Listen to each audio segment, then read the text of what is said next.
Hi, എല്ലാവർക്കും നമസ്കാരം. ഇപ്പോൾ 2025 test world cup south Africa അഥവാ ദക്ഷിണാഫ്രിക്ക നേടിയിരിക്കുന്നു. അപ്പോൾ ഒരുപാട് നാളത്തെ കാത്തിരിപ്പിന് ശേഷമാണ് സൗത്ത് ആഫ്രിക്ക ഒരു വേൾഡ് കപ്പ് കിട്ടുന്നത്.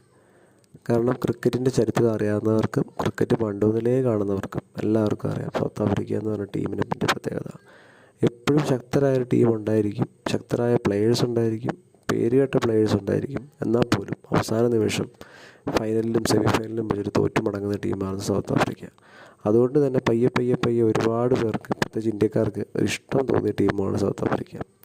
പണ്ട് കാലം മുതലേ തന്നെ ഒരുപാട് പേരുകൾ, Jacques Kallis, Gibbs, Smith, Pollock, AB de Villiers, അതേപോലെ തന്നെ ഇപ്പം അവരോടൊപ്പം കൂട്ടിച്ചേർക്കാൻ പറ്റിയ പുതിയ 2 പേരുകൾ ചേർന്നു. ഈ എയ്ഡൻ മാക്രോം, അതേപോലെ തന്നെ ബൗമ എന്ന് പറഞ്ഞ അവരുടെ ക്യാപ്റ്റനും. 2 പേരും കഴിഞ്ഞ ദിവസത്തെ കളി കണ്ടവർക്കറിയാം. ഫസ്റ്റ് ഇന്നിങ്സിൽ ചെറിയ രീതിയിൽ പതറിയെങ്കിലും സെക്കൻഡ് ഇന്നിങ്സിൽ നല്ലൊരു തിരിച്ചുവരവാണ് സൗത്ത് ആഫ്രിക്ക നടത്തിയത്. അല്ലെങ്കിൽ ഈ ഗെയിം ഈ പറഞ്ഞ നമ്മുടെ മൈറ്റി ഓസീസ് തന്നെ കൊണ്ടുപോകാറുണ്ട്. അപ്പം ഇന്ത്യക്കാർക്ക് പ്രത്യേകിച്ച് എല്ലാവരും ഹാപ്പിയായി കാണുമെന്ന് വിചാരിക്കുന്നു. South Africa 2025 test world cup നേടിയതിൽ. Thank U.